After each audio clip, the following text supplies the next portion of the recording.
respected by people who find us here, both during the colonial times and today.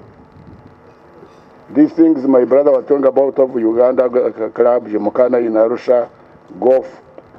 There were many writings there. Dogs and Africans are not allowed to come in. So that's where they have taken us to be, and I don't think that attitude has changed, except the language is a little bit more polite.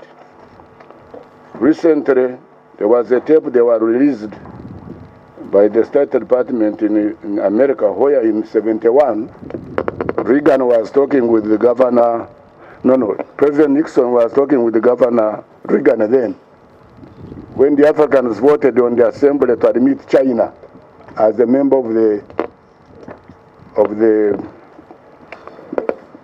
five, those with the veto.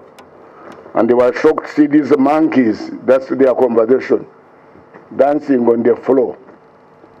I remember the representative of Tanzania then, Salim Ahmed, danced, and when his turn came to be appointed Secretary General of the United Nations, one of his setbacks and whim is that he danced when China was admitted to the UN, and he made a member of the Security Council instead of Taiwan. So he was voted on those grounds, and that's not far away. I was then in the university. We get disrespected at home, at times by our visitors, the foreigners, at times by ourselves, each other, and occasionally by our own governments. That is the general state of the African people. We are perceived as beggars, ready to receive aid and alms, ready to be pitied if we are not full of self-pity ourselves. And I think some of you MPs are experiencing that in the country. I know most. People come to you regularly, think that really, by being elected an MP, you are now the solver of all problems.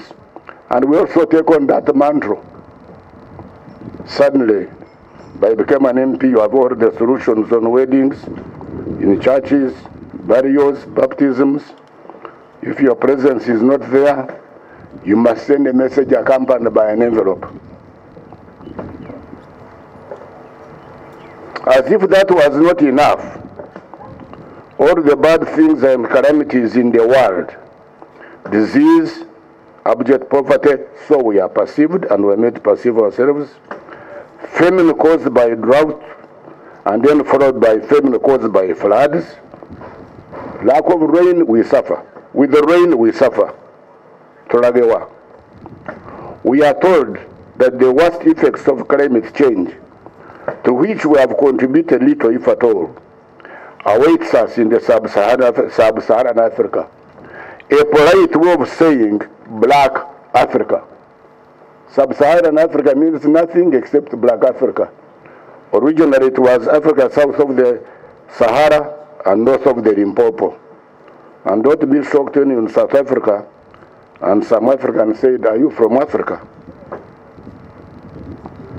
Of course, I don't want to mention the other countries because let me also try to be a diplomat. You are there and they say, "I've never been to Africa," and yet they are members of the AU. We are really taken to be in bad shape. The evil predictions of COVID came to pass. You know, they were saying COVID will hit Africa most because they are not vaccinated, they have no facilities, 10 were not killed. The question was, why didn't we die? I'm sure you see this going on. Even there were teams already coming here, how to deal with the post-COVID results in Africa. Their bags are still packed. And this debate is still going on, why we have not died. If we are to enhance self-respect, confidence and pride, we have to put our resources, human and the diverse national resources, we always call potential in order to spur development and improve their lives and self-respect of the African people. As we all know, we are the most balkanized continent, accompanied by a lot of seats in the UN, and yet very few pay serious attention to us. We are very poor at respecting our own institutions, and this will come to the AEC institutions, our own institution, laws, and arrangements we ourselves have made. Let me talk of the opportunity to quote the former Prime Minister of Ethiopia, Zenawi. I attended a meeting of the African Subcommittee on Integration in Abuja, I think in 2004. The Rex were invited to attend and take note. And when we were discussing the way forward, then Zenawi told the other heads of state, there were 9 of them. I still recall their names. He said, what is wrong with we Africans? And he was talking about African leaders. We make an agreement knowing very well we are not going to implement it. And after that, we continue to make agreement after agreement. That was the head of the government speaking, knowing very well that when we go back, we are not going to implement them. He had a medical background, and he used a medical term which I have never recalled. And the person I traveled with as a technical assistant has so recently passed on. But the head of state himself was saying, what's wrong with us? To fellow presidents. We make agreements, and we know that we are not going to implement them. I hope when it comes that our Minister of East African Affairs will have something to say. And we are also comfortable in our comfort zones, which have also been coined for us. Terminologies like third world, Africa south of the Sahara. It is not rare to find our own leaders, political, intellectual, clerical, stating clearly, but by our own standards, we are doing well. We have coined our own standards in the corner. They are the world standards, and there are standards for us called third world countries. I remember when I was younger, there was a big debate between late Mwalimu Nyerere and Indira Gandhi. Indira Gandhi was arguing that you cannot call yourself third world. If you condemn yourself mentally, you are likely to be so physically. And the difference between the two countries is there to see. So we like that we are being termed, and the World Bank is very good at singing that tune when they are announcing results for Africa. Africa south of the Sahara. Just replace that one with Black Africa. That's what it actually means. So you exclude the North, because the people living there sometimes they forget the Africans, and now you cannot exclude the South because the Africans have taken over. Those third world standards have been dismissed by the Olympic Games and World Cup. I had, in other words, in reality, there can only be one standard. One sun rising for all of us and setting for all of us. If whether it's in Kinshasa or Mombasa, we're in those comfortable zones, and something has to be done. I had a chance to be a minister for sports in Uganda for 7 years. Originally, each country could take as many people as it wanted to the Olympics. And there was a huge hall there, stretching open 24 hours a day. I remember one country would send people, they began to engage in good eating. By the time their hits are called, they are incapable of performing. So I think the organizers sat down and said, we are tired of these Africans. Now they set down qualifying standards. To run 100 meters, you must have clocked so many seconds. To do high jump, you must have done so many meters or feet up. So that tourists have now been removed and only people going to compete go. But that was the case before. I saw it. The beginning, because were just people would just buy a ticket, run and go. Whether they are running or not, and the cost to the organizers. Because we ourselves really organize those meetings.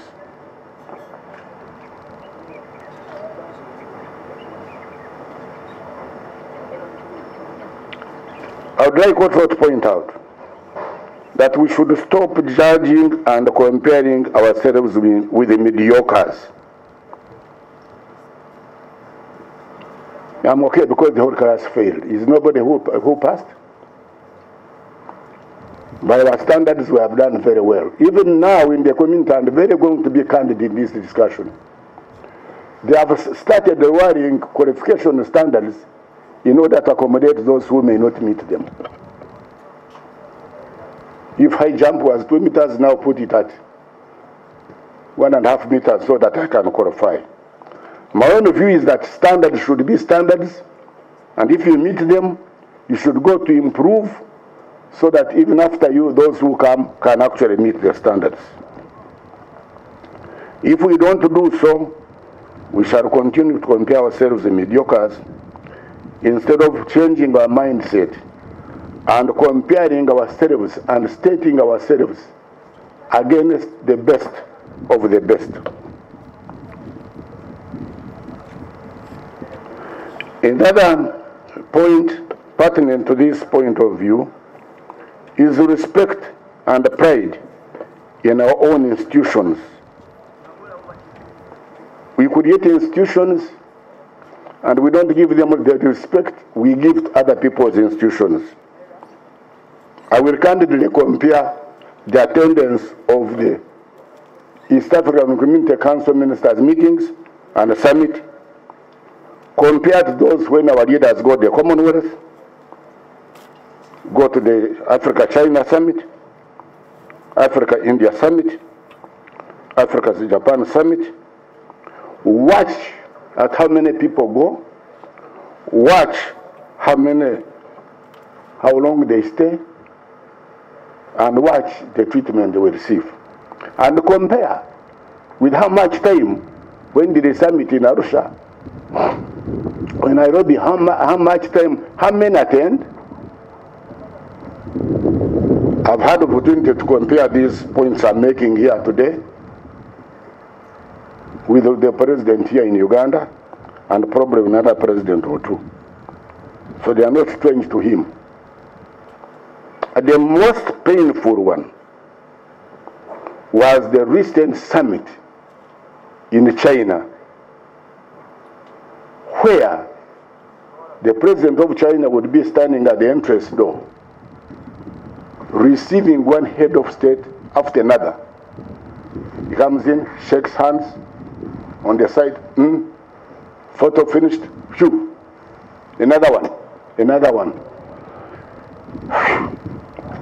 And you say, yet when you come to a meeting in Africa, the AU or in our case, EAC, I attended the recent summit in Arusha. I think out of the 7 presidents, 4 were present, 2 by their prime ministers, and the other by a minister. I don't think a minister would go to China or India to attend the summit there, and they spend a week. I raised this concern when I was Secretary General with my bosses as to what is to be done. And that's the matter for them. They did some changes themselves. Now at least the original, they would come in the morning and leave in the evening. Now I'm pleased to note that my successors did a better job. Now they arrive a day before, stay the whole day, and occasionally go the following day. In other words, we should pay more attention to our own child we have delivered than the child of a cousin or a neighbor because they happen to have better resources than yourself. Then how will you build your own? Nobody can love you better than yourself. My colleagues, we have the minimum respect for the colonial boundaries in which we played no part in creating them. And we are ready to shed blood under the spurious belief that we are indeed sovereign. But are we really sovereign? Some of these boundaries place a whole country in a desert. They tuck some of the countries in the mountain and even put drawing lines along the bankers of a river and declare it a country. Sometimes you have to cross one country in order to visit your country again. Something has to be done.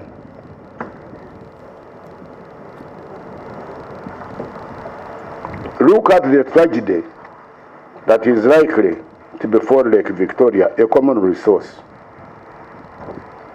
For starters, why should Lake Victoria be called Victoria of England? What has she got to do with our common resource? But that's not the most important part. Lake Victoria is already dying, had had a study for the community. The pollution going on in the lake. We have the Lake Victoria Commission, but it's not empowered, as I say later, to take decisions that impact on partner states. Yet the leaders, the investors who come to fish, they call themselves this different name, Kisumu, in Musoma, in Mwanza, in Okoba, in Jinja, yet they are the same company.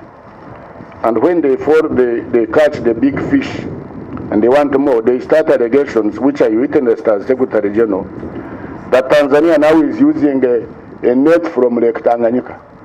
So they provoke Uganda also to lower the size. They are the ones provoking it, so that they can catch the fish, make money, and if the fish get finished in the lake, they'll move on to the next investment and leave us with our polluted lakes short of fish.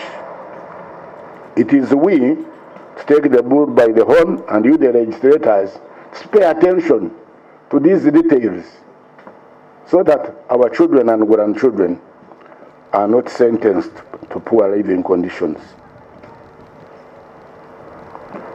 My view, honorable members of parliament, in reality, these boundaries we so much worship are ropes around our necks and prison walls in which we are camped. And I'm not afraid to say that sometimes some of our leaders act like prison warders, at times with firm grips and canes to whip us and keep us in line. I mean, trying to do this.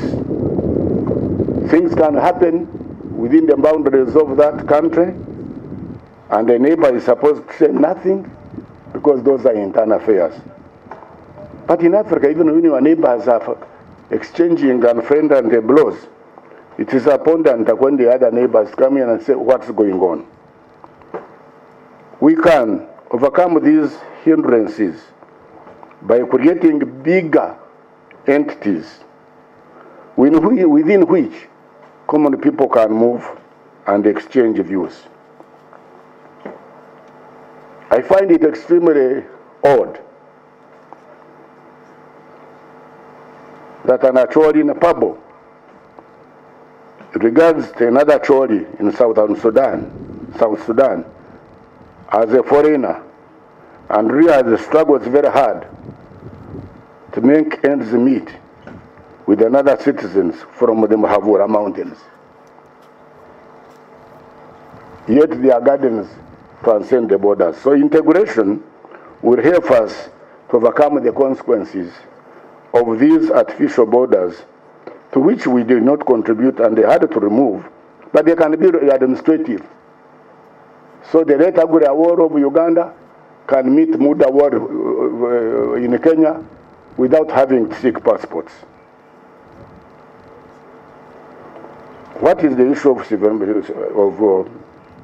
sovereignty? We, the victim of these borders, take them seriously. But those who benefit from them actually don't recognize them. If you watch CNN, you watch Al Jazeera, you watch BBC, even the CTV of China, you see them discussing Africa as one huge territory and looking at the boundaries only for purposes of tactical maneuvers. When these leaders visit Africa, they look at us as one common resource. They are like an eagle in the air, looking at many chickens on the ground and deciding which to pick one at a time. They approach each country tightly as if it means a lot, when actually all these countries have policies about Africa, not about Uganda. Uganda comes in as a component about Africa, about the African Command. One commander of those forces for the whole continent. Yet for us, we have several commanders for each unit, from territory to the other. Recently, you may have observed, the United States Congress was trying to pass a law to deal with those who did not support the West's position on the on the Russia-Ukraine conflict. Allegedly because they were hurting American interests.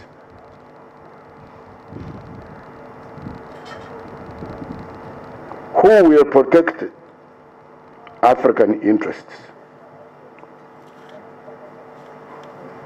Can any single state in East Africa do it alone? You are being attacked by your trying to behave the way you like. You are now causing problems for interests of others. And it seems there are no African interests. And we seem also not to develop African interests.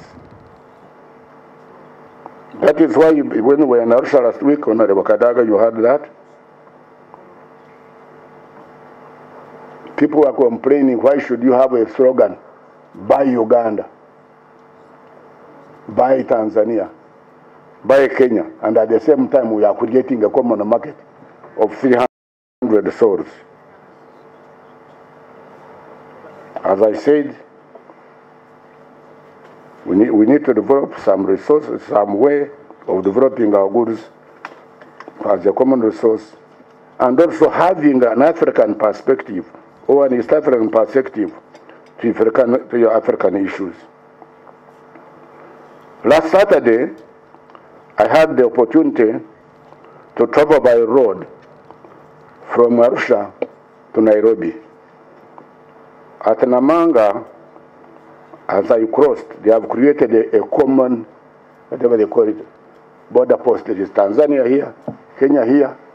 So you stamp, instead of being there and here, they have brought you together, but cemented the border actually. It's like removing a chain link, two chain links which were there and here, but creating one cement wall with one gate in and out. There are still borders. And I became nostalgic. And since you had asked me to share my experiences, and of course these borders are for you, the well-to-do and the businessmen. Ordinary people just walk across with their donkeys and cows, the Maasais. You will see them there grazing. So these ropes are more for you rather than for the others. It reminded me of one thing. One time President Bizimungu came here on a state visit, and I was asked to escort him back to Rwanda. At the border of the Rwanda in the evening, we crossed together, and he addressed the rally. While I was busy putting my passport to the immigration officials, about half of the crowd was walking across back to Uganda. So I asked him in local language, hey, I thought you were from Rwanda. We are going to give him support. They walked in and walked out. Yes, somebody escorting the president had to walk through the gates. So it reminded me of things I'll share with you. In 1967 December, I was doing A-level. This what Namanga reminded me of. Our teachers took us to climb Mount Kenya. All I recall is that they drove their cars, went through the borders, I think with a piece of paper, went and climbed and came back. A year later, in April 1968, I was on a team going to climb Mount Kilimanjaro with other people from Tanzania, Uganda, and Kenya. Again, I went by bus. We drove from here, found ourselves in Nairobi, climbed the mountain, and came back. 1969-70, I went to the University of Dar es Salaam. We used to go by road, rail, and air. You'll get on a train in Kampala, find yourself in Nairobi. The following day, you get on a train to Dar es Salaam. When you get to Voi, because there is a T-junction, you hear the train jig-jagging. If you are in air, Tebe, landed in Nairobi, landed in Mombasa, and eventually Dar es Salaam, without any paper, except your piece of paper from the university. In other words, the flights then were regarded as a flight from here to Kasese or to Gulu. But now, with high level of integration, you have to be stamped like 3 times before you complete the same journey. I did more than 30 years ago, smoothly.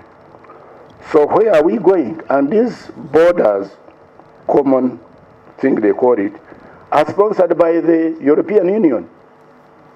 In 2004, I was in Germany on official visit, and I chose to come back through Paris by road, or Paris. Those who are from Congo didn't cause me problems. Paris. So I got into a car, drove from Germany, through Netherlands, through Belgium, France. And the driver was telling me, now we are crossing in the Netherlands. That garden you see, those flowers, part of it is in Germany, the other one in Netherlands. Why don't they give us what they do? But the fault is ours. Because when they were building that Namanga Road, our then Secretary General proposed that why don't we have a road running from Arusha to Kenya? Why put another board again if we intend to integrate? Of course, as you see, it was not done. But it's you to think broadly, to think widely, and push your governments and bureaucrats to be East African, to do it Africans, and for our own survival. Even if it means you are not elected the next round. After all, one day you will not be elected. But I want to remind you, I was a member of parliament. The first 10 years not elected, the next 5 years elected. Don't tell me how I was not elected and then became member of parliament. That was not part of my terms today.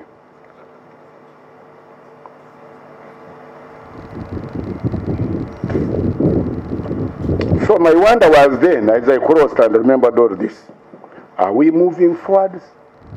We have taken some steps backwards.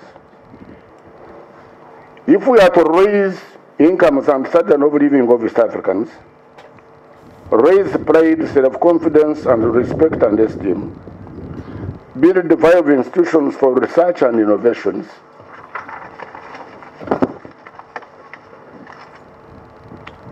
build viable industries for our market, survive as a race and a people, we need to put resources, we need to unite as a matter of necessity. Let me point out that earlier there were large attempts of creating larger units. Of course, before the Bazoon came here, there were wars raging on in Bunyoro, in Uganda, here in Tanzania, all over the place. What myself I call wars of territorial expansion. Leaders were trying to create bigger territories. That the Germans did and the Italians did. And the British did by first taking over Wales, then Scotland, then Ireland before they came for us. Those attempts were there, but these people came and called them tribal wars. They were not tribal wars. These leaders were trying to conquer one another and subjugate them and create a bigger territory for viable reasons. And a gentleman called Kabarega, when he was squeezed in a corner, he had to persuade his friend Mwanga that, look here, we are fighting each other for no purpose. There is a bigger enemy coming. They put up a united front. We are not taught about this, but we are taught about Sasam Rebecca. These people are fought to keep East Africa united. Our territory is so independent, but they were finished. They fought for a total of over 6 years. So that one was, you can research on your own. I didn't want to go in that. That dimension stimulate your interests. But there was a vibrant community before, with effective services, institutions. It had a common curriculum, common exams, common examinations. East African Examination Council. Me, I remember reading the geography of East Africa, the map of East Africa, the history of East Africa. But now, as a Minister of Education, we are not only teaching about Uganda, but sometimes smaller units. But that is not for the purpose of today, because that's not a friendly discussion. I leave it for today. If you look at the old territories, really they are cut, oh Jesus. And it was so attractive and envied that Zambia, Somalia, Sudan, Ethiopia had applied, and Burundi had applied to join. Unfortunately, this envy of many in the world broke up badly, acrimoniously, and left bad blood in the mouths of the countries and territories. How and why it broke down, I leave for you to conjecture and find out, do some homework, so that we try to avoid the mistakes of the past in order to perform better. However, there were lingering memories of the good old times. Sometimes our children, when they play music, they say, oh, that was the music of your times. Then I ask them, whose times are these? You think I'm not around? But it's good to have memories in order to make you recover. So the new one will survive, under which we are now discussing, with a lot of caution, implicitly trying to avoid and minimize the pitfalls of the old one that collapsed. That is why in the new treaty, it is supposed to be people-centered, private sector driven, to avoid power being centered in the hands of the summit. And most decisions are made at the level of council of ministers. They also opted for a small secretariat because the old community had here a big government in Arusha and partner states. The assumption was that most of the work will actually be done in the partner states. I have a different view that it actually did not become the case. And unity would be a process by a process, if you remember, a process by a process. Customs union, common market, monetary union, and eventually federation. All attempts were made to minimize power being in the hands of the heads of state and the secretariats. What has the new community done? I'll just mention a few highlights. They are a lot for you to add on. One, it is still alive. The old community collapsed within 10 years. This one is now 20 years plus. I don't want to go into mathematics of adding, but you can do the adding from 2000 to now, over 20 years. I think it has had now about 5 secretaries general. And the speakers, they came later. I think they also several. I could count in my hands. There are 4 or 5 so far. So it is still limping on and improving in the process. I would like to thank my predecessors,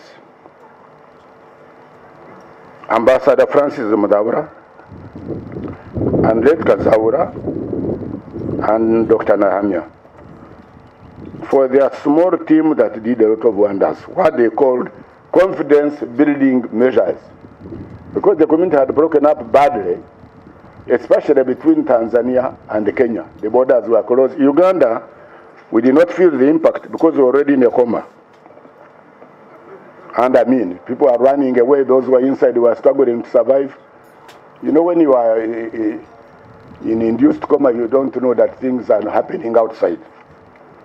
So that's why Ugandans don't have as much pain in this process as the other two. And whenever they were in a meeting, if somebody came with a file like I was seated there, to walk out, they would carry their file with them. If Tanzania raised the point, Kenya would go for a break, and vice versa. We found that process going on, but I'm sure those of you go to those assemblies today, you see a lot of flow of information, but it has been on the hard way. And I pay special respect and tribute to them.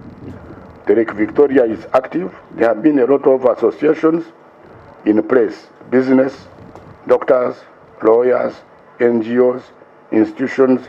The Lake Victoria Commission is in place, East African Development Bank, Inter-University of East Africa, and many others. Our currencies are fully convertible. You can walk into Kenya, Uganda shillings, and Tanzania, and you'll change them in any bureau. Passports are available. Although some people who are never satisfied say that it should be allowed to travel beyond East Africa. Why don't you first travel within your own country before you talk about going to England? I remember when I was a minister, we had a meeting of cabinet meeting in Uguru. A good number of the ministers from the south had never crossed beyond Bombo. They were what do you call them? Tourists. And vice versa. This is a good beginning, later on it can be enhanced. People can now move across borders much more easily. Customs in place, common market is in place. It could be expanded. So there are a lot of things that have happened in this short time of 20 years that we can build on, strengthen, and do better. But what are the challenges I want to point out for you? Then you add on your own. Number one, the community says it is people-centered. Is it actually people-centered? Are the people at the center of this integration process? Do they even know about it? You honorable MPs, if you check in your campaign manifestos, how many mentioned East Africa? This is for your internal consumption. Don't disclose your internal secrets. But you ponder, how many? In the party manifestos, in the preachings. Yet I remember when I was young, there were relatives working in Moshi, working in Iringa, working in Mombasa. People knew something called East Africa, and everything was East African. So in my view, the community is not yet people-centered. Something has to be done to make them become the center of the integration process, become aware of it, and participate in it. And one of the routes is their respective MPs, who are many now, to take on this challenge so that when they are in their constituencies, one of the organizers in this meeting, I happened to pass through his constituency regularly. And the other one I was passing through, and he was bringing a man who had got a gold medal to show him the people in that territory. I was impressed. I would like to see him next time introducing the Speaker of the South African Assembly, the Secretary and other MPs from East Africa to the constituencies in order to make this. I'm using that one as an example. Is it private sector driven, or is it still driven by bureaucrats and politicians? Recently there was a summit in Arusha organized by the East African Business Council, and they were complaining that until then there have been observers. But of course, respect is not earned. Respect is not bestowed. Respect is earned, and earned the hard way, so that the Secretariat can be a think tank of the community, and the members can serve as normal. It becomes a kind of small civil service for East Africa and having institutional memory. But look at it as a place where you divide jobs, and lower standards when you cannot meet them will not be good for our integration process. We should also have sanctions for non-compliance. Really, somebody to behave badly, to Mukwatako, I don't think it is good for the community. Let me say it cleanly. There are some member states who have not paid their contributions for over 5 years. And yet their members continue to draw salaries and enjoy the benefits. I think something should be done to make, if you join a club, you join it and its rules and regulations. My fellow golfers will know that we have some people who come to the golf club and because they are big, they want to play with escorts around them. But that's another area. You know, behavior can follow you very well. So I presume that when you join an organization, play by its rules and you sign to comply. That is not my area. I'm just commenting, by the way, from personal experience. We should create more bodies with vested interests to spur and push the integration process. The intellectual community, the business community, the professional bodies, research bodies, so that they can research and influence government and state legislators, even when you are campaigning, to ask you, by the way, what is your view about the success of the community? Rather than asking you, the other day my child died and you don't come for the burial. I was baptized my child and you are not there. I think some of you meet those things. I also saw a bit of them, so I'm not totally ignorant. We should change our respective curricula so that we can teach about East African unity in our institutions and have centers for East African study in our institutions of higher education. Let me say this again. The community is supposed to be city-centered. Let us do all that we can manage to do to make the people of East Africa the main beneficiaries and a reflection, and not just a statistic and a market for fortune seekers, to measure and say, when the community started, the standards of living were here, the quality of life were here, the quality of information were here. Now it has moved from here to there. That way, we shall say that we are succeeding. I thank you. We also had, at a later stage, the East African Common Services Organization, which came into effect just before independence. After that, of course, we had the East African Community. But along the way, we had many structures. For the lawyers, you know that we had the East African Court of Appeal. Many of you have been using the law reports of that time. The difference now is that the East African Court of Justice handles issue of the treaty and lately issue of the Customs Union and the Common Market Protocol. We also had the Legislative Assembly of 3 governors. I'm glad now that we have 9 members for each country to speak for us at the East African Community. Now, are we satisfied with where we are? I think I'll leave that to you to see what is that we want to do. When we had the common services, we had the common airline, common railways, common harbors. These states even had to go into the airspace of partner states. At the summit last week, we were discussing how can liberalize the airspace. But now almost each country has their own airline, protective of their routes, and so on. For those of us who are not at the ocean, we can no longer boast of a harbor. It belongs to those who are near to the ocean. We have our own postal services.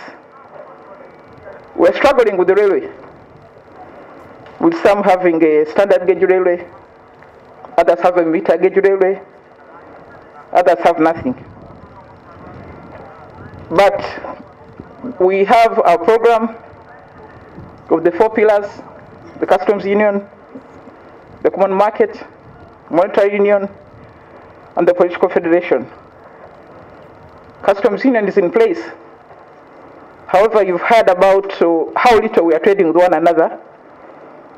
The East African community countries trade 85% with Europe as a bloc.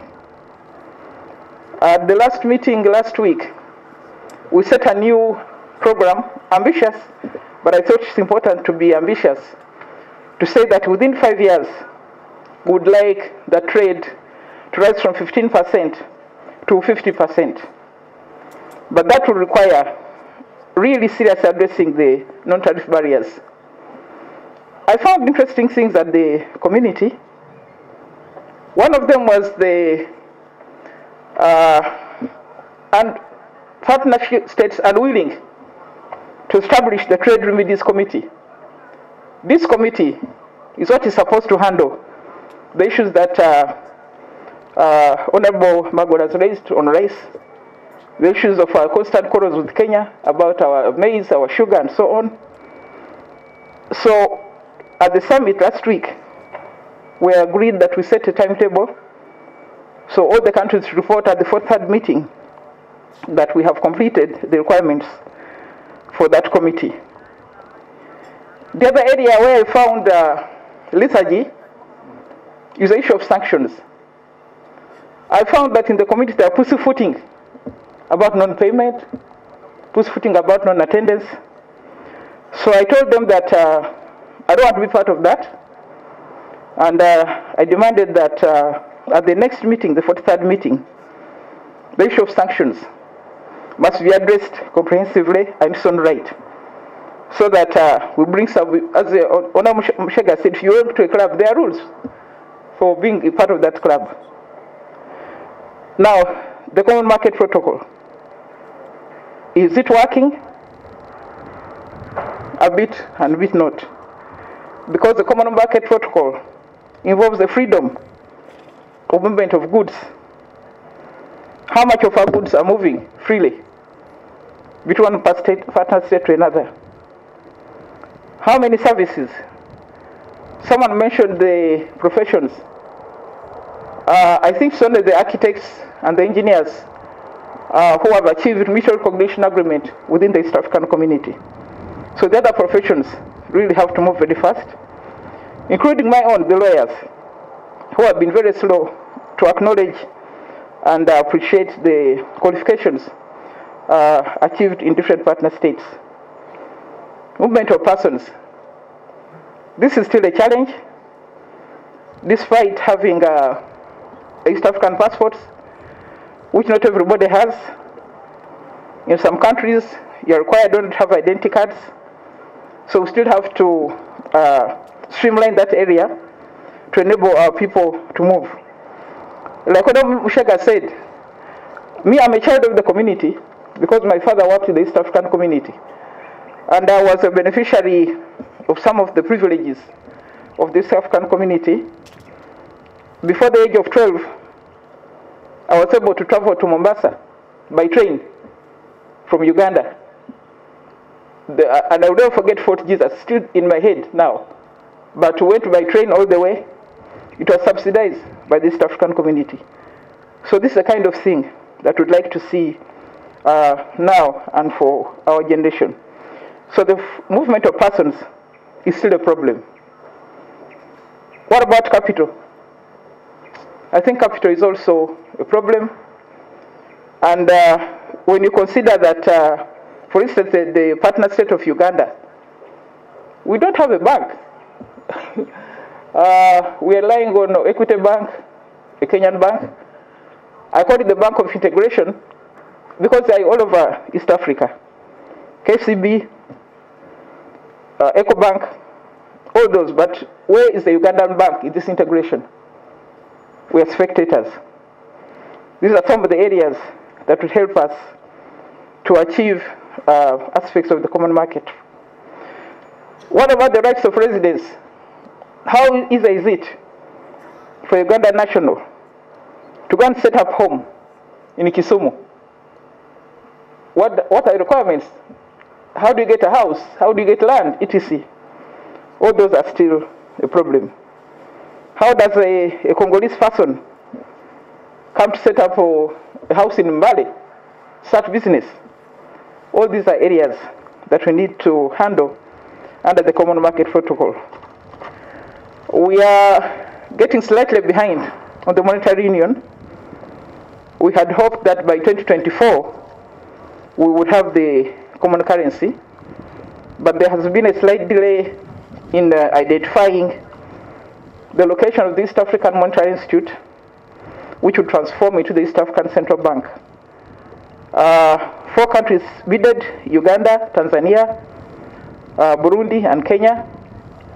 We are still in the process of identifying where the Monetary Institute will go, and thereafter the East African Central Bank, which will work on the common currency.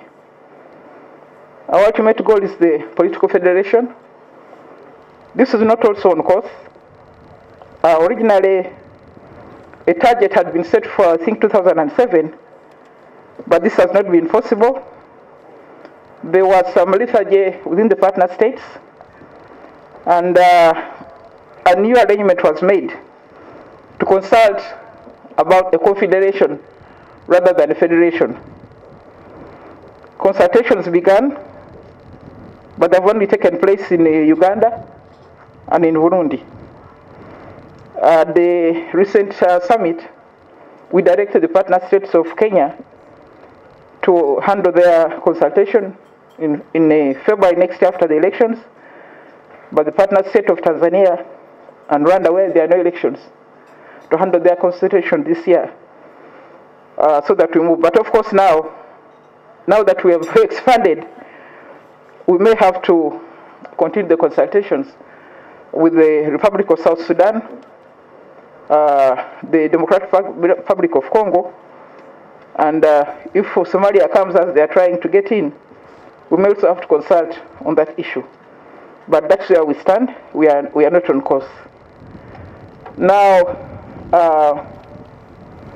about the participation of the national MPs in the legislation and activities of the East African community, I reminded Speaker Ngoga that we used to have the Nanyuki series.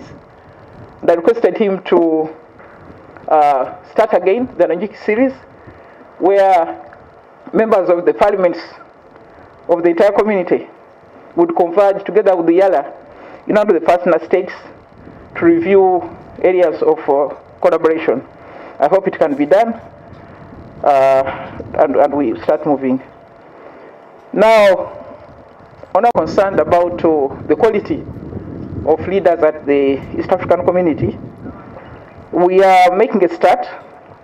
We are due to appoint 2 deputy secretary generals, but we have agreed now to do it on merit. So we shall, the committee will advertise, the countries will shortlist, and then the Council of Ministers will take the final decision based purely on merit. So I think we are making a start, having faltered in some areas.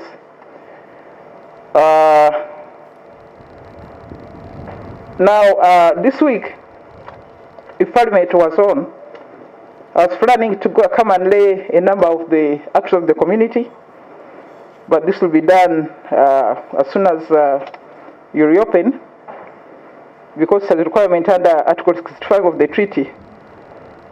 Then I also wanted to speak very briefly about our languages. Since February 2021, French and Swahili are part of our Swahili is actually our lingua franca, and we'll also be coming to inform the House about the implementation of the directive of the heads of state to make Swahili one of our official languages. It has been in the Constitution since 1995, but not much was done about it. But now we really have to pick it up because we need to speak to our fellow members in the partner states. French is also coming along, and we are going to start with the cabinet. We are going to make arrangements whereby every Monday from 9 to 10 we take Swahili lessons. Then from 10 onwards we have the ordinary cabinet meeting, and so on and so forth. We also have a program for the parliamentarians. I had written to the clerk some time back. I think now we can formally activate it. Later we shall cascade to the local governments. And of course, ultimately, Swahili should be made examinable and compulsory. I've had some people unhappy about Swahili, complaining that's the language of the oppressors. But when you remember that we are oppressed as Africans by the white people, but we are speaking their language. We actually tell our children, if you don't pass English, you are not passed. But those are our oppressors. So similarly, I think that we should, yes, take into account the past, but to have, for the first time in the history of the African people, an indigenous language of the African people, oppressed, humiliating, enslaved, finally, to be a language of the United Nations, I think it's a very, very big achievement, and we should embrace the Swahili. So, as I said, I'm heading out to do a cabinet report. No, one final thing. The integration of the African continent is really what is desired, and the Abuja Plan of Action required that we start by making our regional blocks effective and then joining them together. But it is true, what I see is ECOWAS still in ECOWAS, the SADC still in SADC, the Association of Central African States on their own, the IGAD, the AAC, the COMESA, the Maghreb region. So I think that UNA members should now increase the impetus for the integration by speaking more about it. And I want to, I like what Honorable, I don't know whether it was Honorable Katesh who said, no, Honorable Mushega, who said, how often do we discuss issues of the community in the House? So I think that is something we need to change to ensure that we are part of that conversation. Thank you very much, and have good deliberations.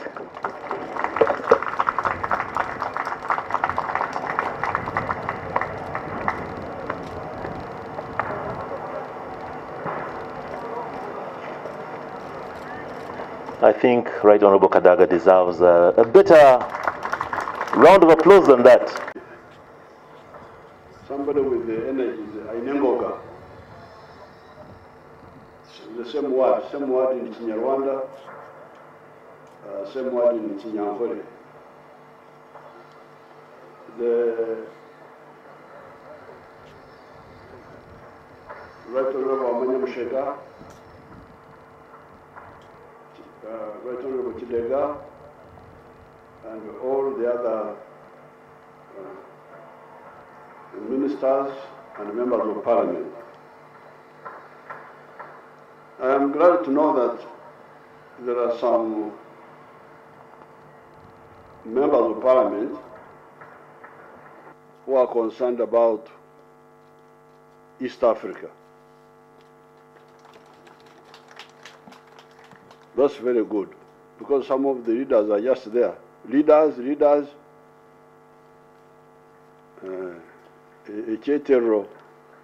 just by name. Leaders but leading nowhere. So I can now see that you may be trying to lead us somewhere. So it's good that you have invited us. You heard what Professor Mumba told you.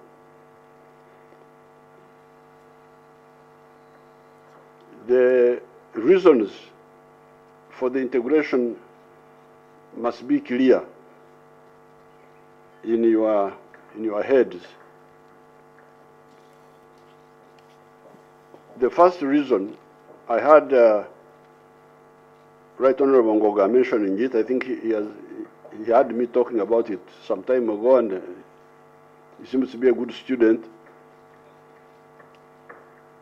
The first reason is prosperity for your people. You must answer the question of how you can ensure the prosperity of your people.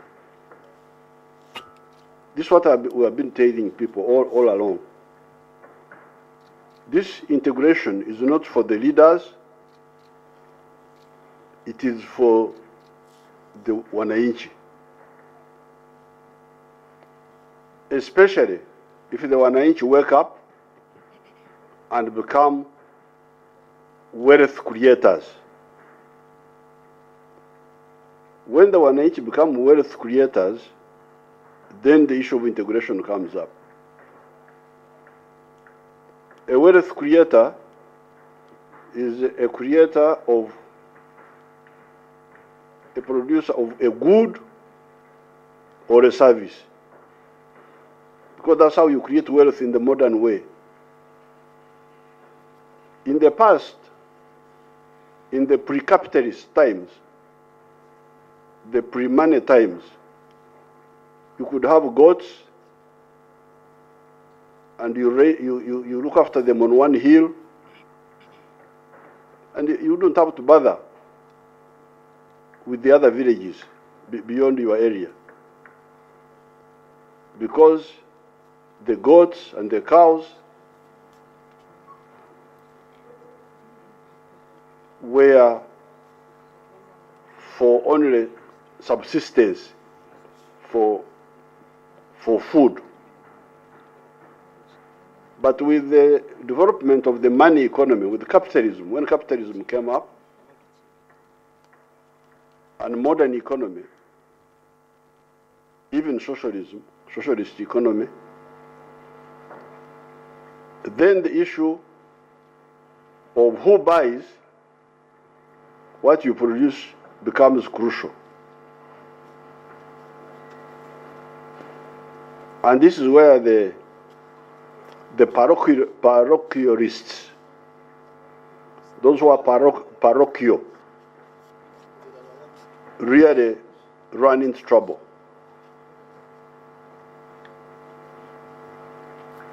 You must have heard of people called Banyankore.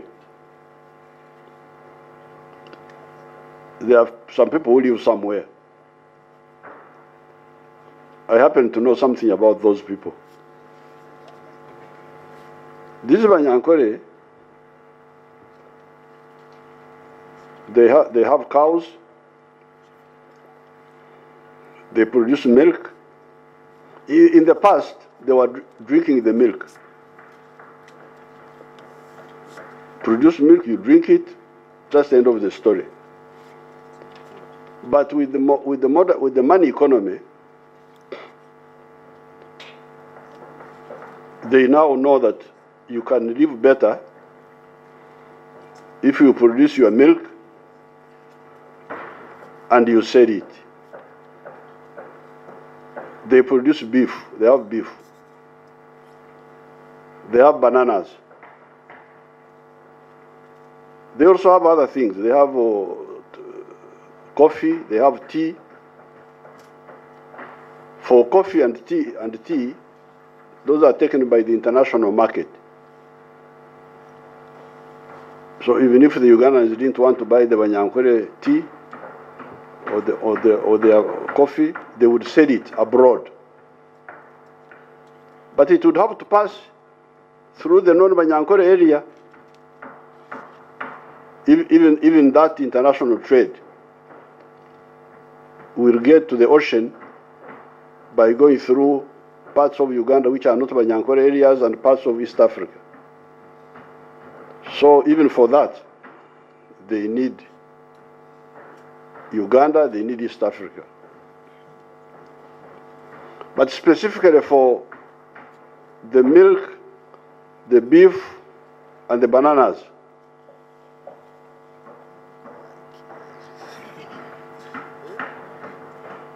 the Banyankore don't buy from one another. Why? Because they are producing similar products. This Banyankore has got bananas, the neighbor has got bananas. The neighbor cannot buy from this one cannot buy from the other one. This one has got milk, the other one has got milk. This one has got beef, the other one has got beef.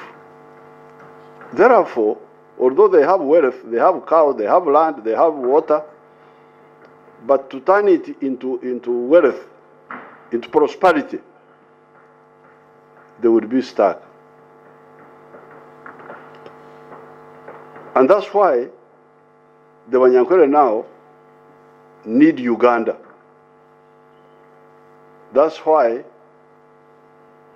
the rescuers, those who rescue Banyankore from poverty, are mainly the non-Banyankore who come to buy their milk, to buy their bananas, to buy their beef. So if you go and you find that a Banyankore has built a good house, know that that house, yes, is from his cows, but it is because some people from Kampala and from Jinja and from other parts of Uganda bought the milk of this man and bought his beef or bought his bananas. So that's why your movement, this movement you have heard of called NRM, from 1965, we saw this. And we said, no, instead of parochialism, for us, we emphasize patriotism. You must love Uganda. Patriot means fatherland. You must love Uganda. Why love Uganda? Because these Banyankore need Uganda for their prosperity. But if you go to Acholi, you go to the border. I went to the border with Sudan in Lamu, in Acholi. The people there were quarreling with their neighbors, the Langi. They were saying, we produce simsim here in Lamu, near the border with Sudan. And these Langis from Rira come and pay us 1,000 shillings a kilo. When they get to Kampala, they sell it at 10,000. That was another quarrel. But still, you could not miss the linkage that the Achoris on the border with Sudan, this one is producing simsim, the neighbor is producing simsim. The neighbor cannot buy from this one cannot buy from this one.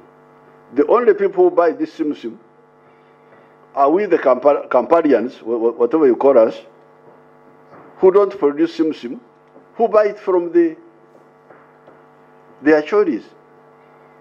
So the Achoris are liberated from poverty by us, we who don't, I have never produced a kilo of simsim in my life.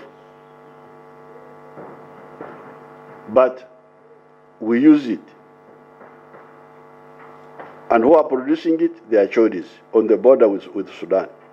And we are the ones who buy it here in Kampala. So therefore, this is the first step. That's why the NRM says, principle number one of the national resistance movement is that if you want prosperity for your people, love Uganda. If you say, I am a Munyankore, but I don't care about Uganda, I care more about Ankore, you are a liar. You are actually enemy number one of the Banyankore. Because if the Banyankore did not have Uganda, they would not be prosperous. So, by you being against Uganda, you are against the prosperity of the Banyankore. You are enemy number one. So when you hear all these opportunities talking about tribes, about religion, those are enemies first and foremost of their own people, of their very people. Yeah. In the school system, I was never assisted by a single Munyankwere when I was studying. The only people who helped me to study were two Baganda, one white man, and somehow the local governments were giving scholarships at some stage, and also the government of Uganda. Now, the two Baganda who helped me to go to, this was before, in the colonial times, before the economy had become more monetized. But even at that stage, we had one fat Muganda from Barara. He was called Bukenya by Banyankore. That's a Bukenya, but for the Banyankore, you know, they destroy everything. His name was Bukenya, but the Banyankore called him Bukenya. Now, this fat man would come to Ntungamo, our area, in the monthly cattle auction market, and buy cows, including my father's cows, and take them to Mbarara for slaughter. There was not a single Munyankwere who was involved in the cattle trade that time. It was only this Muganda man, Bukenya, and then there was another Muganda man from Kampala. Apparently he was well known here in Kampala. He was called Warusimbi Mpanga. He's the one who also used to come and buy cows and bring them to Kampala here. So these are the ones who would buy my father's cows. My father had cows, but he needed money. He couldn't take a cow to the school to pay school fees in a cow. He had to convert the cow into money and go and pay my school fees. But the Banyakwere were not buying those cows. Now the other man who helped me was a man called, he was a white man called Shea. Shea was based in Ishaka, and at that time Chirembe Mines had started, this Chirembe Mines for copper, and Shea was buying cows from the markets and taking them to Chirembe Mine for the miners. These are the three people who helped me to get education. Later on, the local government and the other people came in, the central government here, to give us either half or full bursaries. If you are talking about prosperity of your people, you are not talking about parasitism. If you are not a parasite, you must love Uganda. You must love Kenya. You must love Tanzania. You must love Rwanda. You must love Burundi. All those people who talk about sectarianism are enemies, first and foremost, of their own people, of the very group they claim to be speaking for. But in our languages here, which don't move with a lot of speed, we say "Tubatuchari yao," as if they were doing nothing. Tubatuchari yao. When we were still there, the Ugandans woke up. Being asleep is also a good thing, because when you are asleep, you don't know where danger will come from. A snake can come and enter the bedroom if you are asleep, and it will bite you and you die peacefully. You will not know. But when you wake up, you start seeing things. Now, these Ugandans, in the past, they were really asleep. Like, for instance, in 1986, the production of maize was apparently 200,000 tons or something like that per year. Now, the Ugandans are producing 5 million tons of maize.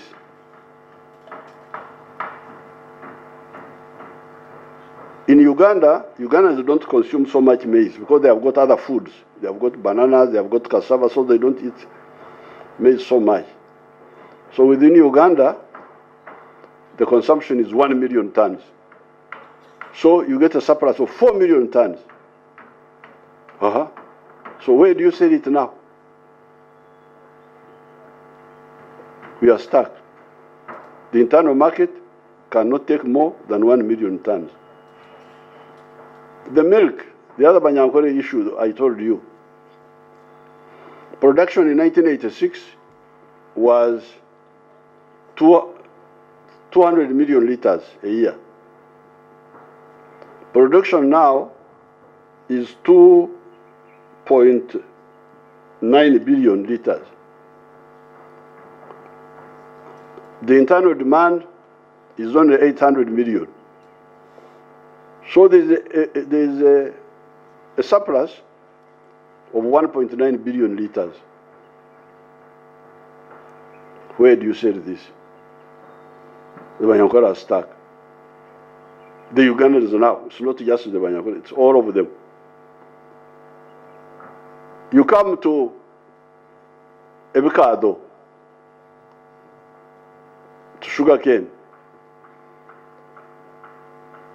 The production of sugar is now 700,000 tons.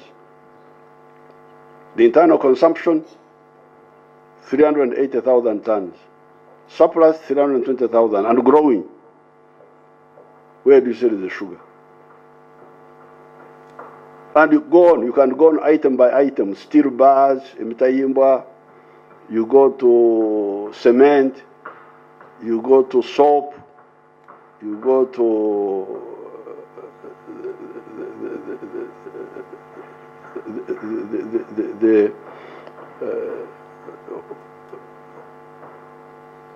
other products. You have got surpluses. Problem is market now. Now, that's where East Africa comes in. That's why we, the Pan-Africanists, we are telling you that you people, you don't only need to unite Ugandans, you must, if you can, unite East Africans also. So therefore, this is reason number one. Pan-Africanism is not just a sentimental feeling.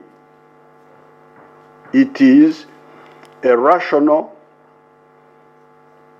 and unavoidable need. Either you do it or you become traitors of your people. If you see leaders who say they don't care about integration, they are definitely traitors of their own people, whether they know it or they don't know it. And these areas will never develop. Do you need examples? Yes. We've got very good laboratories. There is what they call North America, which has got 3 countries, Canada, United States, and Mexico. The whole continent has got only 3 countries.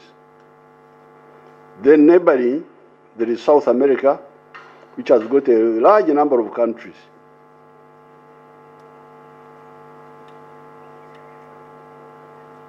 The countries of South America are very rich in terms of natural resources. They've got a lot of resources. The Amazon River, the biggest river in the world, is in South America. The forest, the minerals, they are all in South America. But South America and the Caribbean are centers of misery now. And you see them walking on foot from, I don't know where, El Salvador, the other one, Uruguay, what's the other one? El Salvador, there's another one called Honduras. walking to go to the USA. These were all former colonies. There were British colonies in the United States, what is the United States now, and there were Spanish colonies in Latin America. But in 1776, when the British colonies got independence, they united.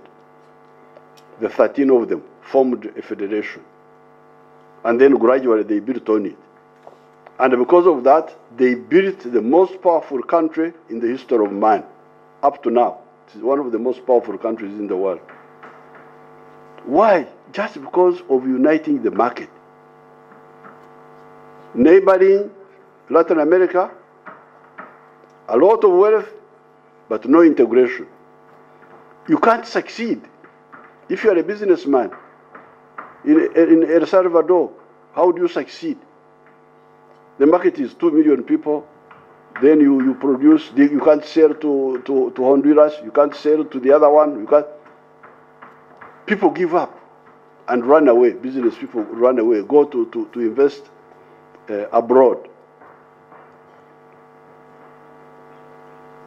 When I was in primary 3, 1955, at a place called Chamate, we were being taught that Argentina is one of the richest countries in the world because it had a lot of beef and wheat, and it is the one which was feeding the whole world. Now, if you look for Argentina now, it is one of the poorest countries in the world.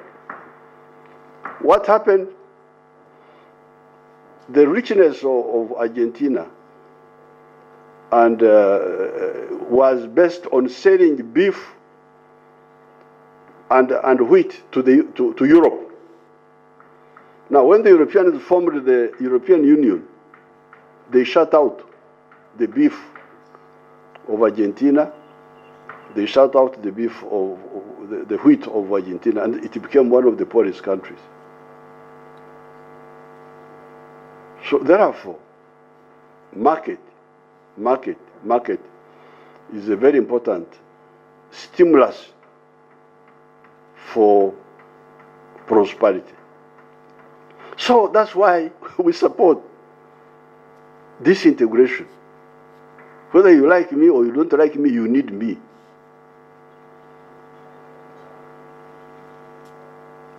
That's reason number one. Now, somebody here could say that, oh, if that is the case, then we have economic integration only. We don't have to have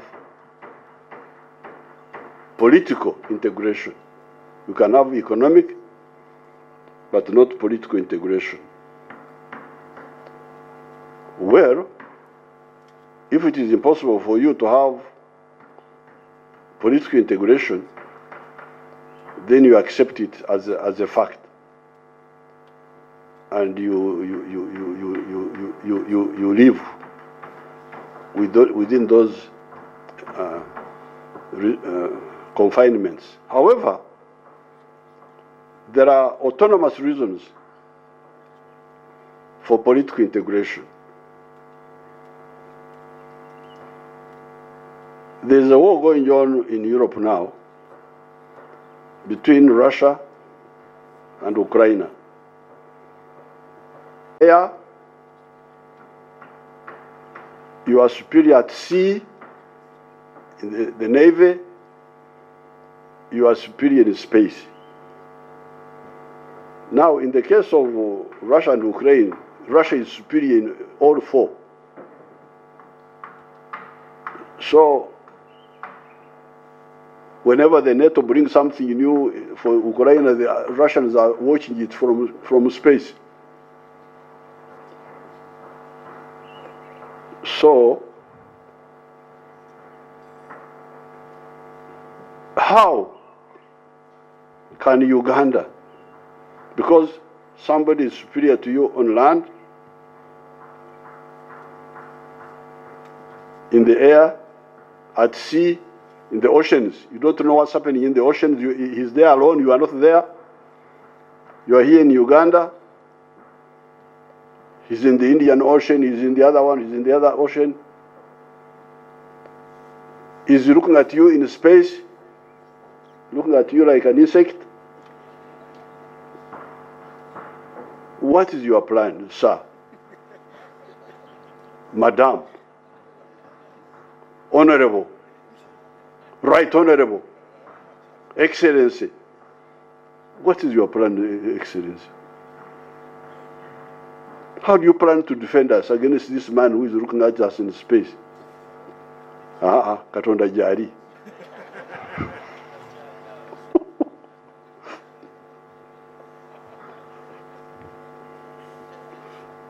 The Africans have got a very good answer. Katonda jari. Rubangatiye. Really? But you are a leader. You're supposed to get a solution for us. But can Uganda, as Uganda, have a space program to go to the space and see you Americans, what are you doing here? Can Uganda do it? We can't have a space program. Yes, we are going to have a small satellite with our Russian friends. But the satellite will be near here, not. But it will help us to do small things, to look at small things near us. We are going to have that small satellite. But true quarters and do damage to us when we cannot reach them. So that's why we say, we, the NRM, all these years, we said no. For us, economic integration is not enough for East Africa. It must be political, economic integration, but also political integration. Because with the political integration, then you have one army. You have one army, you have one defense system. East Africa can plan now, can plan. We can go to, because the Indians have gone there to ask the Americans what they are doing there. What are you doing here?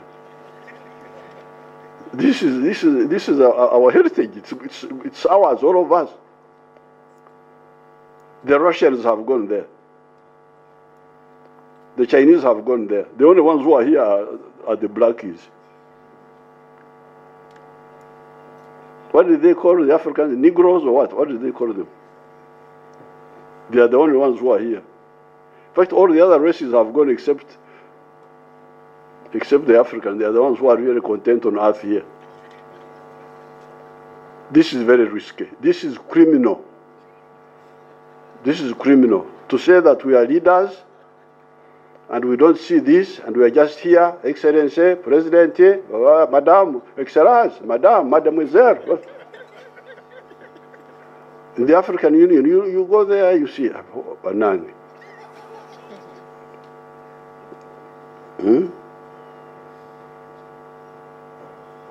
We are keeping Africans for slaughter in the future.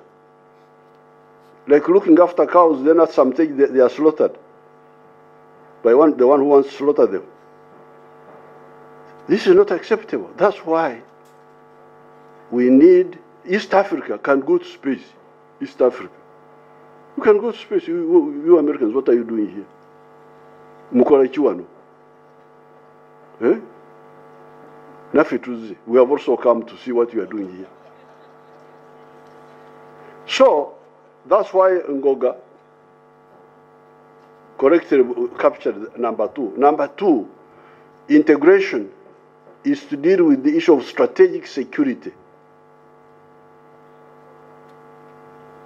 Otherwise, it is really, because you the generation of Africans, you are going to be like the African chiefs who are here half naked, running around, that they are very important, that is a lion, that the king is a lion.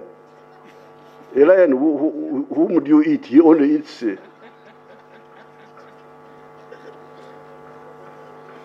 Why don't you eat the imperialists who come to... Now, these kings, I have had a long problem with them.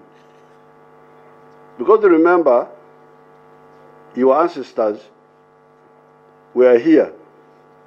In their ignorance, well, all right, we were here with our small kings. In Ankole there, we had a small king. But the Banyankole thought he was a great king. He was Rubambansi, the control of the whole world. They thought that Ankole was the whole world. Rubambansi, Mugabe Nyakusinga. So we had these little kings here. Here, Karagwe, Buganda, Bunyoro, all these little kings were here. They didn't know much, so you can't blame them. But the problem is that when I hear a rumor that some of you are Christians. It's not confirmed, but there's some rumor that... Now, if you are Christians like me, you would have read the book of the Acts of the Apostles,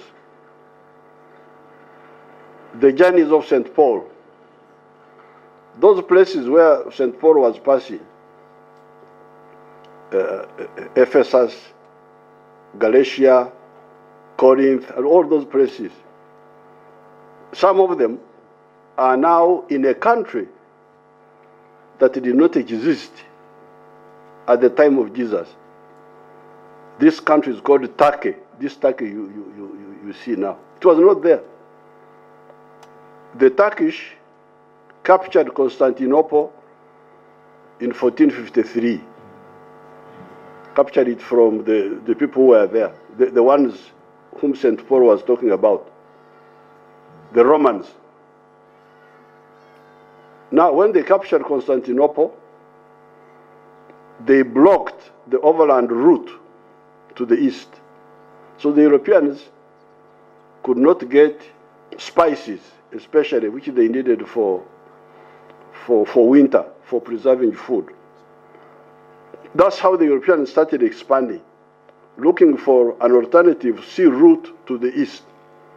The Portuguese, 1473, they got where Sierra Leone is now.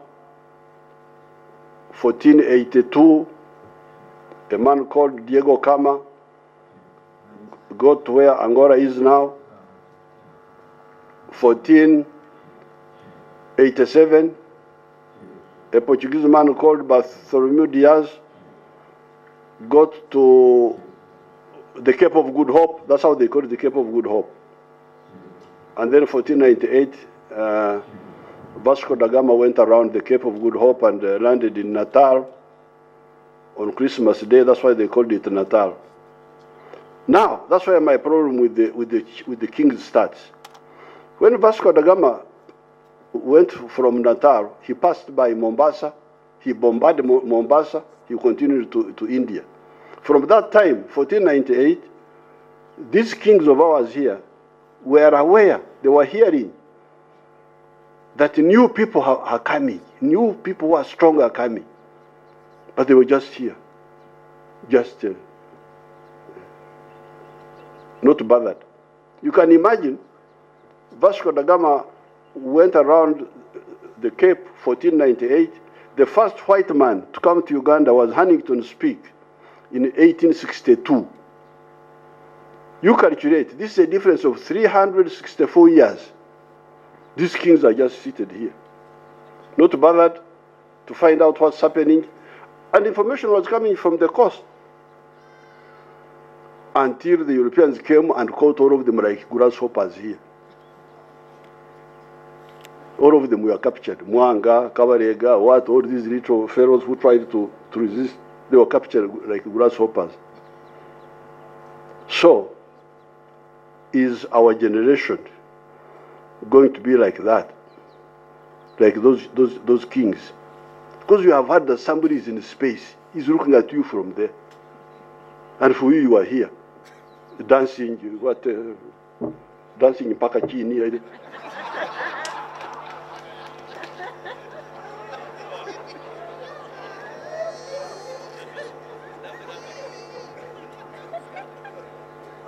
Really, that's all the leaders are doing. When your people are here, and you know very well what happened to people when they are conquered. The good thing with the Africans is that they don't die easily. This is the good thing about Africans. If you go to America now, and you look for the Red Indians, they are not there. They disappeared. What they call Americans now are new people who came and took over the land of those Indians. Europeans who went and took over the land of the Indians. In South America, it's the same thing. Here, we refuse to die. That's why we are here. But is that going to be the case tomorrow? How can this generation of what they call leaders accept Africa to lag behind again? So that's why, number two, strategic security compels us to go beyond economic integration to also political integration, so we can have a safe security formula to guard ourselves against anybody. The Chinese, they are moving. You have seen the Russians, what the Russians have been able to do with their friends, the Americans. You have seen what's happening there.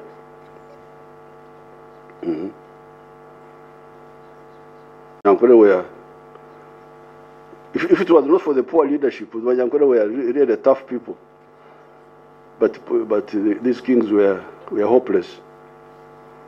The Munyankore, if he wants to fight you, he says, he first insults you.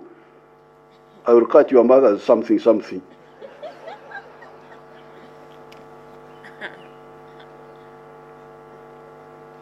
Then you know that he's serious. We are not serious. Now, finally, but these people, we are begging you to integrate. Because we are begging you. The NRM, I have been, so now almost from 1963.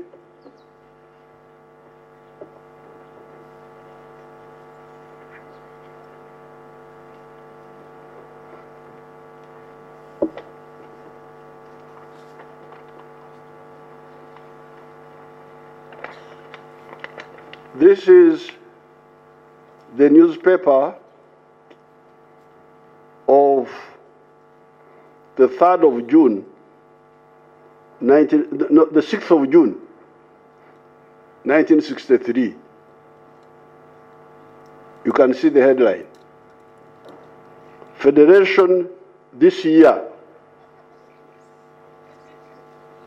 Top level meeting of Mwalimu, Nyerere, Obote, Kenyatta, they are all here. You take this gift to the Speaker, to the Deputy, Right Honorable Deputy Speaker. And then here, there was also another meeting in Mbale. This was some years later. You take this to, oh, you have another copy? Give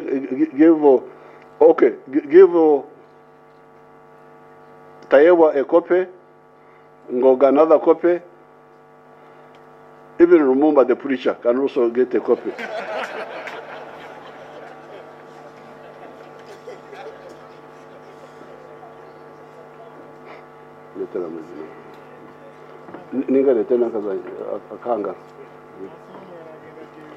So,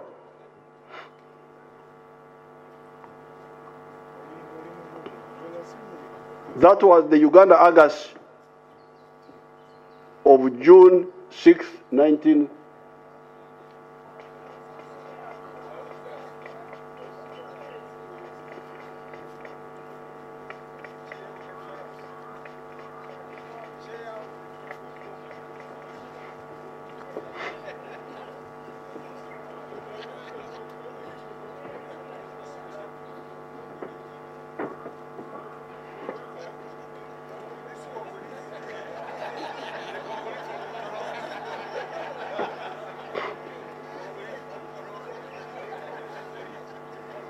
That was the Uganda August of the 6th of June 1963. That's when I became a follower of Mwalimu Nyerere. From that time. Now, Mwalimu Nyerere was so much committed that people say, oh, Nyerere wants to be president of East Africa. That's why he's, you know, very low-minded people. So now, Mwalimu died, he went to heaven, you are here with your problems.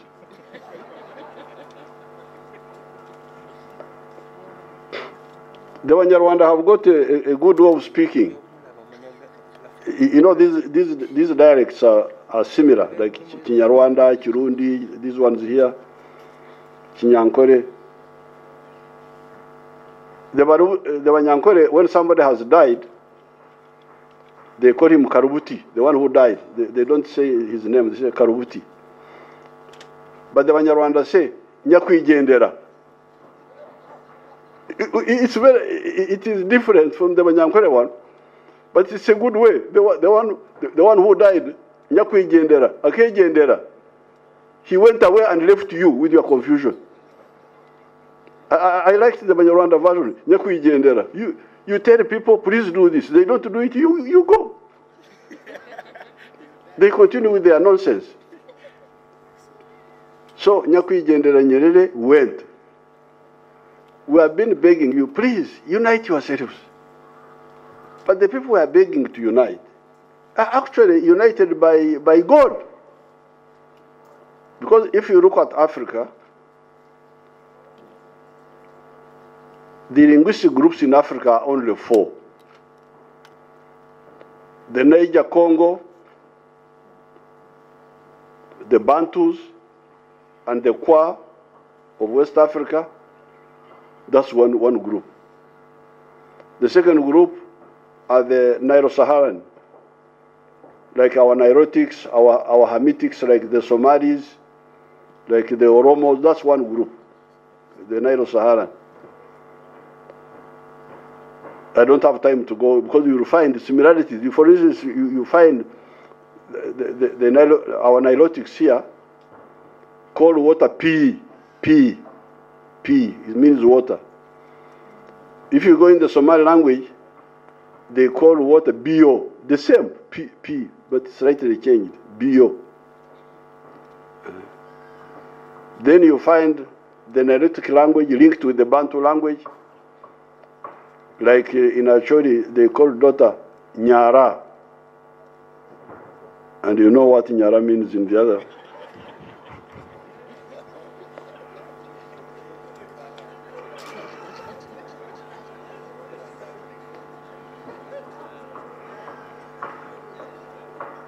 Then you have, so these are the second group.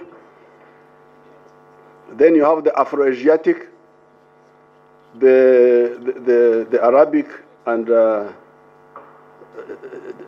Amhara, and Tigrinya. And then the small South African group, the Khoisan. These are the 4 groups.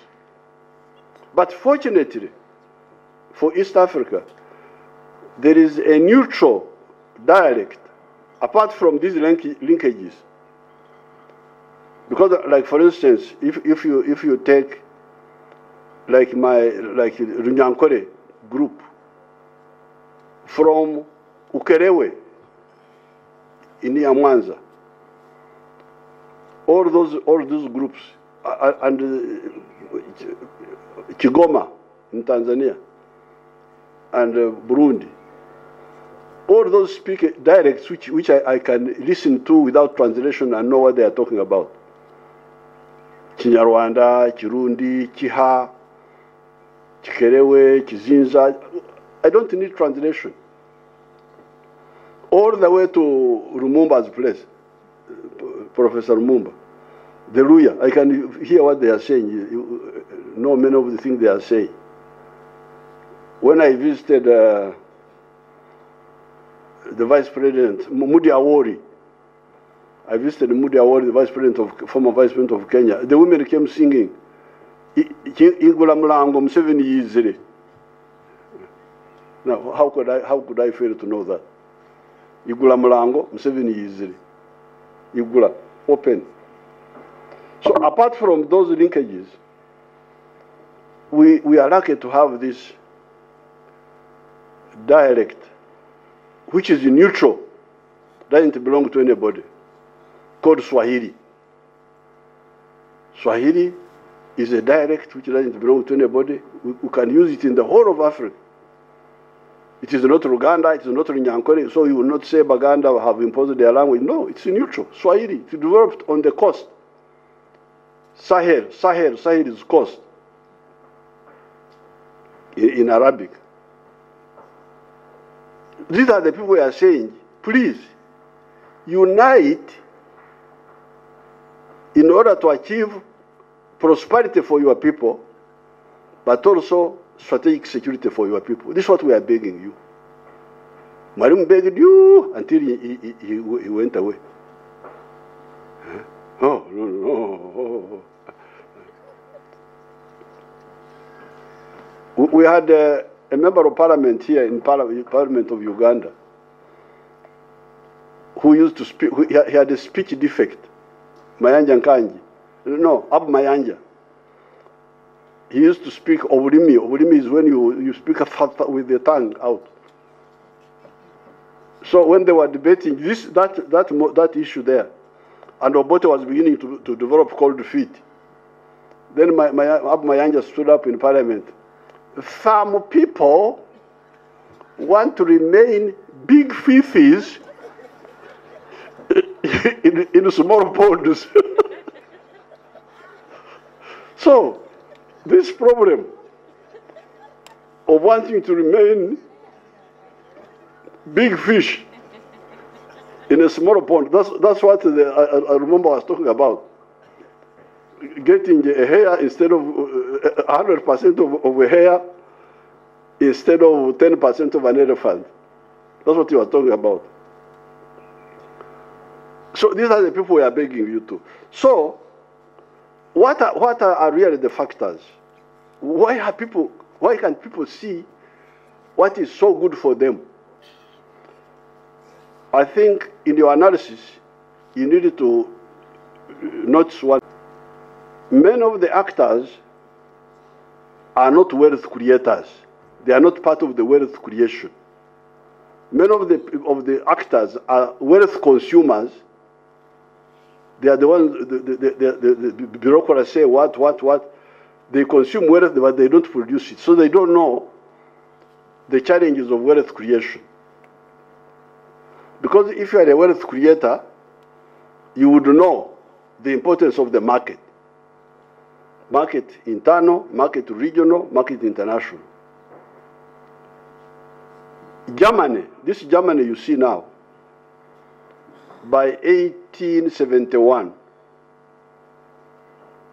was not one country. It had 39 kingdoms. Prussia, Saxony, this one, Bavaria, 39 of them. And there were kings, small kings there. But there was a big business group in Prussia called Junkers. They are written as Junkers, but they are pronounced as Junkers. These were big producers. They would produce a lot of, I don't know what, whether it was wheat or I don't, you can do the research.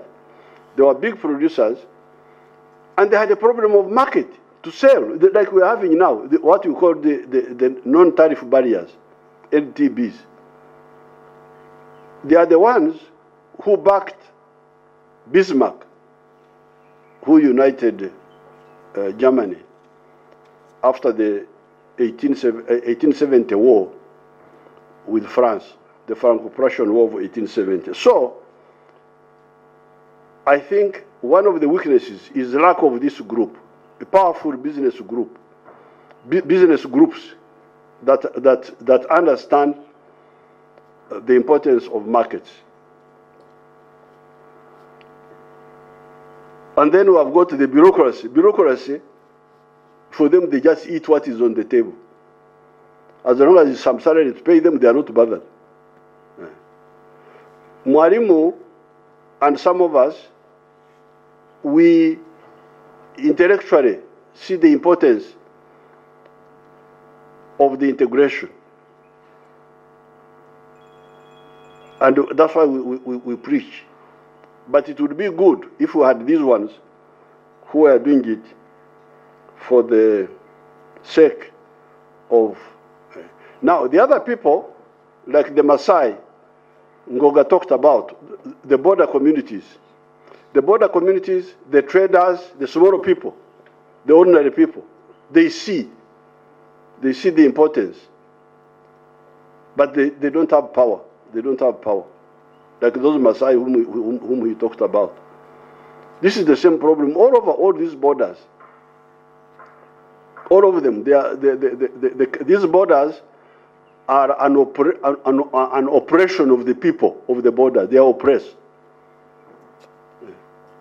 In there, I have my relatives in Karagwe, Tanzania. They are there. The other time, one of my clansmen died in Tanzania. And I had to ring His Excellency Chikwete. Can I go and... they had already buried him. So can I go and put a flower at his grave? So I went, and when I arrived there, the regional commission, the whole government was there. It was a diplomatic situation. We should really...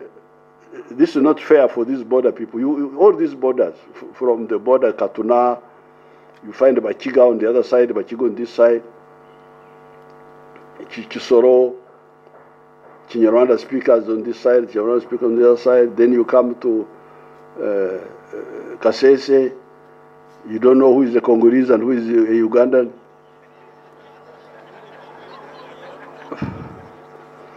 Then you go to Bundubujo, you go to there are rules. There are rules of Congo. Oh, they are all here in Hoima. They are now all Ugandans. You can't know who is who.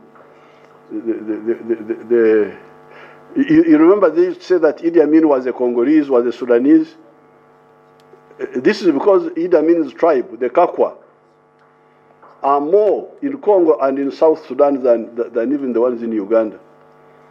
Then Madis, you know the Madis. You remember there was a big man in South Sudan, Joseph Lagu. Is he still alive? Is he alive, Joseph Lagu? He's alive. That man is a Madi like these ones of Uganda. Like, oh, do you want to know how Madis look like? My daughter-in-law stand up and they see how Madis look like.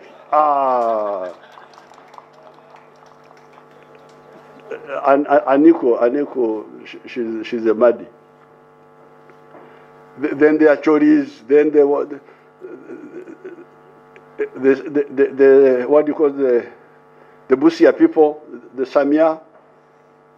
We had Mude, our vice president in Kenya, and Agurewor wanted to be president in Uganda. Then you have the Bagisu, Bukusu, Muzeimo's group. Muzeimo is Karenjin, the Sabine. You have got some Sabine there. So these people, for them, they know the importance of integration, but they don't have the power. The power is with some other people, the bureaucrats. But even in ancient times, even before the capitalist era, really, although the kings were also blocking us, but goods were coming from Zanzibar all the way to Bagamoyo, to Tabora, to Karagwe, to Uganda, and all the way to Congo. So therefore, I'm very glad to hear that you have formed this group. really this is a matter of survival. If you want Africa to be like Latin America, that option is there. 300 years from now, I don't know what will be happening, whether the Africans will still be around or what. Or Africa would be a very powerful place. And East Africa is the one with the best chance. There was a debate between Mwalimu and Nkrumah about having the union. Nkrumah wanted to have the All-African Union government. He wanted the political integration of the whole of Africa. But Africa can be united economically. I can economically be in the same group with the Egyptians, with the Moroccans, and so on. But politically, I would like to be in a unit where people are either similar or linked or compatible. I don't want a country where there are incompatibilities. And I think East Africa can be a perfect example, because with Swahili, with our old linkages, we already have these linkages, the old ones, the ancient linkages, plus the Swahili. We can have a very powerful union, better than the European Union, because the European Union has got limits, because they try to be like the United States, but the United States united around the English language. European Union have German, have French, have what, they all, nobody is willing to surrender to the other. But for us, apart from the foreign languages, English and French, we can have Swahili. And our union will be much easier and very, very powerful. So thank you very much for calling me, so that I can also tell you. Now, Lumumba wanted to say that Museveni's watch. If people were listening to Museveni, would have had a federation long ago. So you go and convince your new government in Kenya, and you see we shall be able to, we can move. Because these Ugandans have said I should be here for another 4 years. I'm still around. So you can use this window with the new government in Kenya, and we move. And I discussed this with Mwalimu. I can tell you this. I discussed this with Mwalimu, and we agreed that if for some reason some of the countries have got a problem, they can't move on the federation, then the ones who are ready to move. What we call variable geometry. So that one I totally support. It's not correct for the ones who have a problem to veto the ones who want to move. Because when Mwalimu was frustrated with our groups here in 1964, with Karume, they formed Tanzania. And it's there. And it has helped a bit. You can imagine what would be the case if Tanganyika was separate, Zanzibar was separate. They share the water, the continental shelf, the what, all that. There would be a lot of complications. And as you know, Zanzibar is very small. Now you find many Zanzibaris now in Tanganyika. They have got more opportunities. So it was good that Mwalimu and Sheikh Abeid Aman Karume moved while the others were dragging their feet, giving. You can be sure, if that union had been formed in 1963, there would have been no problem in Burundi, because East Africa could stop it. There would have been no genocide in Rwanda. there would have been no Idi Amin here.